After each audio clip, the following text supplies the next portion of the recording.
E aí, bora bancar o detetive hoje? Só que a nossa cena do crime é o corpo humano. E a principal evidência? Uma gotinha de sangue. A gente vai mergulhar no hemograma e decifrar ele não como um monte de números, sabe? Mas como um verdadeiro dossiê, cheio de pistas do que tá rolando lá dentro. Então, vamos lá. O mistério sempre começa com algo que talvez seja familiar para muita gente, né? Aquele cansaço que não passa, uma palidez, uma falta de ar meio do nada. Esses são os primeiros sinais, sabe? É como se fosse o telefone tocando, o chamado para resolver um enigma.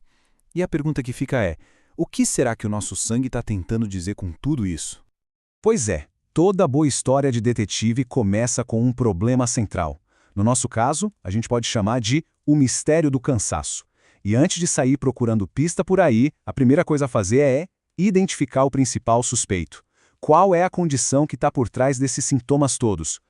E o nosso suspeito número 1 é a anemia. Mas aqui tem um ponto super importante. A anemia não é a doença em si, tá? Pensa nela como um sinal clínico. É tipo a luzinha de alerta que acende no painel do carro. Ela não é o problema, mas está avisando que tem um problema que precisa ser investigado. Basicamente, ela mostra que a capacidade do sangue de levar oxigênio para todo lado diminuiu, seja por falta de hemoglobina, de hemácias ou dos dois. Ok, suspeito identificado. Qual o próximo passo de qualquer investigação? Coletar as provas, claro. E é agora que a gente começa a ver como as primeiras pistas aparecem, direto da análise do sangue. E a ferramenta principal de todo investigador nesse caso, a lupa do nosso detetive, é o hemograma. É ele que vai dar pra gente os dados brutos, sabe? Os números que vão guiar toda a investigação e ajudar a gente a entender essa cena do crime. Beleza. Dentro do hemograma, a gente tem o que eu chamo de painel de pistas do detetive, os famosos índices hematimétricos. Olha só que legal. O VCM, ele conta pra gente o tamanho médio das hemácias.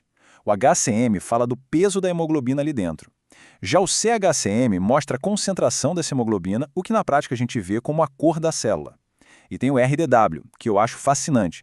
Ele mede, digamos, a variação de tamanho entre as hemácias. Cada um desses é uma pecinha fundamental nesse nosso quebra-cabeça.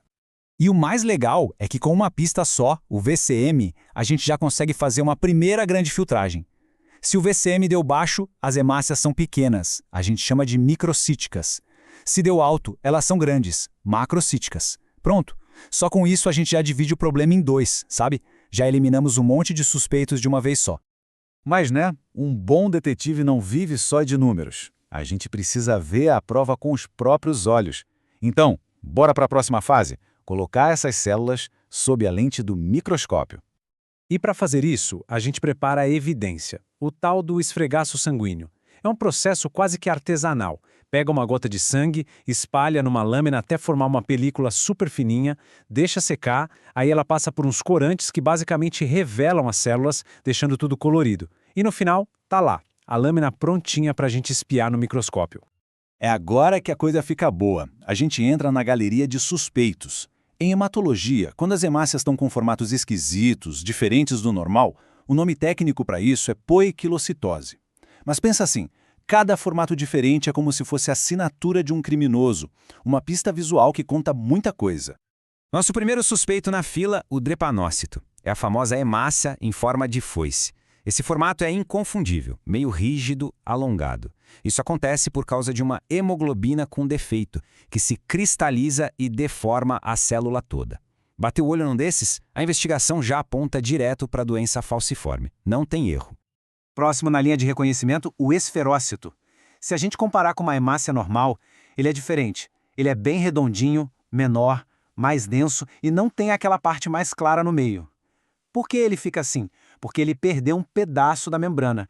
E isso é um sinal clássico de que o corpo pode estar se auto-atacando. Acontece muito em anemias hemolíticas autoimunes. Agora, olha esse aqui, o dacriócito. Ele tem um formato de gota ou de lágrima. Tenta imaginar o seguinte, essa célula está tentando sair lá da medula óssea, mas a medula está doente, cheia de fibrose, está tudo apertado. Para sair, ela tem que se espremer. E aí ela se estica e fica com esse formato. Por isso que essa é uma pista fortíssima de que o problema está na fábrica, lá na medula óssea, e pode indicar coisas sérias, tipo mielofibrose. E para fechar nossa galeria de suspeitos, temos os codócitos. O pessoal chama de hemácia em alvo. E é fácil ver por quê, né? A hemoglobina fica distribuída de um jeito que parece um alvo de tiro. Quando a gente vê essas células, geralmente a suspeita cai sobre as talassemias, que é outro problema na hemoglobina, ou então sobre doenças do fígado. Muito bem, agora a gente tem as pistas dos números, lá do hemograma, e as pistas visuais, do microscópio. Chegou a hora de juntar tudo. É o momento de montar o quebra-cabeça, conectar as peças e construir um caso bem sólido. Bora para um caso prático, então. Vamos começar com o mais comum de todos, a investigação da anemia ferropriva. O nome já diz tudo, né? É aquela causada pela falta de ferro. As pistas numéricas aqui são de livro, um clássico. O VCM e o HCM vêm baixos, ou seja, hemácias pequenas e desbotadas. O RW, esse vem alto, mostrando que os tamanhos estão bem variados. Aliás, esse costuma ser um dos primeiros sinais a aparecer. E para fechar, a ferritina, que é o nosso medidor de estoque de ferro, tá lá embaixo. O caso está praticamente fechado. E aí, para bater o martelo, a gente vai para o microscópio. A análise visual confirma exatamente o que os números estavam gritando. Um monte de hemácias pequenininhas e pálidas. As tais microcíticas e hipocrômicas. Pronto, caso encerrado, anemia ferropriva. Agora vamos para um segundo caso. O perfil de pistas é outro, completamente diferente. E isso vai levar a gente para uma conclusão, bem, distinta. Vamos falar da anemia megaloblástica. Nesse caso aqui, a pista principal é o VCM nas alturas. As hemácias estão enormes, são as macrocíticas.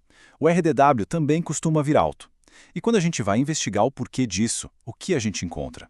Níveis baixos de vitamina B12 ou de folato, que são fundamentais para a fabricação do DNA das células. A parte visual aqui é crucial. No microscópio a gente não vê só hemácias grandes, mas elas têm um formato meio oval, bem característico. E agora vem a pista matadora. A gente dá uma olhada em outras células, tipo os neutrófilos, e eles estão hipersegmentados. O núcleo deles parece que está dividido em um monte de pedacinhos. Essa combinação é a assinatura, não tem como confundir. É a anemia megaloblástica. Beleza. Com os nossos casos resolvidos, a gente chega ao veredito. E vale a pena recapitular essa jornada toda para a gente entender de vez o poder que essa abordagem de detetive tem. Então, resumindo, a jornada do diagnóstico é um processo super lógico, né? Tudo começa com o mistério dos sintomas. Depois, vem as pistas numéricas do hemograma que apontam uma direção. Aí, a evidência visual lá do esfregaço revela os detalhes mais finos. A gente junta tudo, monta o caso e, no final, temos o veredito, um diagnóstico preciso. Então fica muito claro, né? Cada gota de sangue conta uma história. E é uma história complexa, cheia de detalhes. Não é só sobre máquinas cuspindo números. A verdadeira chave, o grande segredo, é saber ler essas pistas. É ter a habilidade de interpretar o que o sangue está tentando nos dizer.